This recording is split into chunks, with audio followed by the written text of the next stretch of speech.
Sam Levitt here at the Padres Spring Training Complex, joined by Xander Bogaerts, kind enough to take some time with us after he gets off the field. Before we get into any of the baseball stuff, it sounds like you spent quite a bit of the offseason down in Aruba. Tell us, what's the offseason like in Aruba?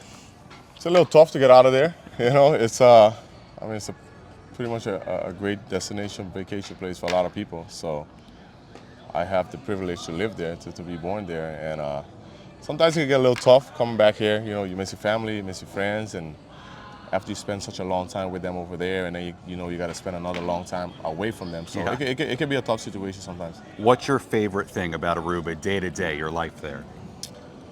I'm able to play dominoes whenever I want. I just hit my buddies up, they hit me up, and we're just able to chill and play.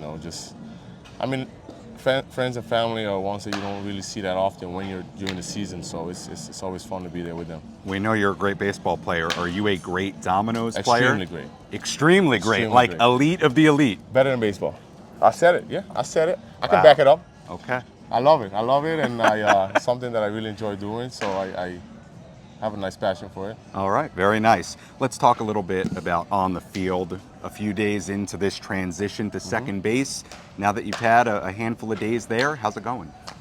It's been different. I'm definitely looking forward to the challenge. I know it will be some good days and some bad days. That all comes with trying to make adjustments and learning something new. I'm always open to learning, always open to listening, and might be a little different transition because I'm normally in front of all the plays, being a Right. shortstop, but now I'm kind of behind the plays. I don't really see much what's going on here, so I can't wait to get into games. I've been practicing, but I know the games is much different because I've played on the second base of the infield on some shifts, so I know sometimes it can be a little tough. So hopefully I can get adjusted to that as quick as possible. Is there any part of learning all this that is fun, enjoyable, like something for somebody as accomplished as you, something that is a little bit new? I think I was always that guy that was willing Yeah. to learn, willing to learn, in anything in general, and extremely open to challenges and just, I think that comes with me just never being satisfied with anything that I do. And this is another challenge, this is one that I do maybe one day, will probably have to have happened, or maybe another position, whatever, but always open to it, always definitely willing to learn, want to learn. And as I said, the only tough thing for me is I don't really see that guy, Right, so right. I wouldn't say I'm a little afraid. I don't really know what's going on here. It's just there's a lot of trust that I have to have going on in myself and the way I'm around the base, so Right. preventing anything from happening. I saw Jay Cronenworth just a handful of minutes ago out at second base, and it looked like he was really talking to you about stuff, instructing you on different elements of playing second base, getting tags down. What is Jake and some of your teammates giving you in that sense? Jake has been huge, especially me and him. I feel like we'll have to communicate a lot this year because he's at first base for most of the time. So I feel like we have to create that in order for me to be successful. Obviously, he knows he has some great range. He can play Right. different positions, so he feels like he can get to every ball, which he should. And so I just feel like communicating would be key for both of us. And the quicker we learn that, the better it'll be on both of us. And him just helping me with positioning and like the ways I would make me better or make easier for me to make Right. certain plays. It's always helpful from him.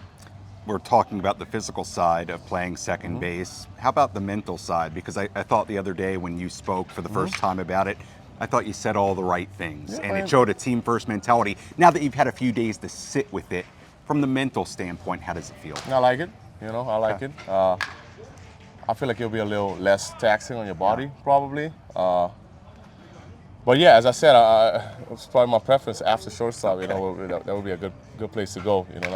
Not that I wanted to go there or Right. something like that. But yeah, definitely now that we had that conversation, it's over with, and I got to talk to AJ to see if I can get some games at shortstop when Kim is having an off day. I got to Right. talk to AJ about that. Okay, well, maybe they'll work with you. I hope so. Hey, AJ and Shoji. A couple other things for you. Just now that you've had time, months, to reflect on last season, a lot of new things for you. New team, new city, new league. We know you were dealing with the wrist issue. How do you sum up last year for yourself now?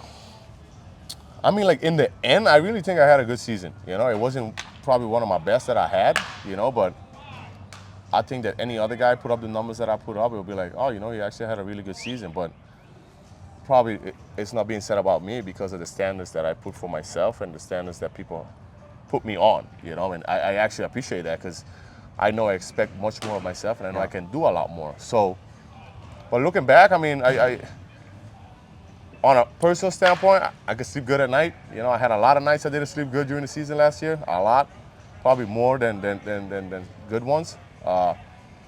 And obviously not being able to help the team as much as I did. You know I had some really good streaks, but just that consistent, you know, was kind of lacking.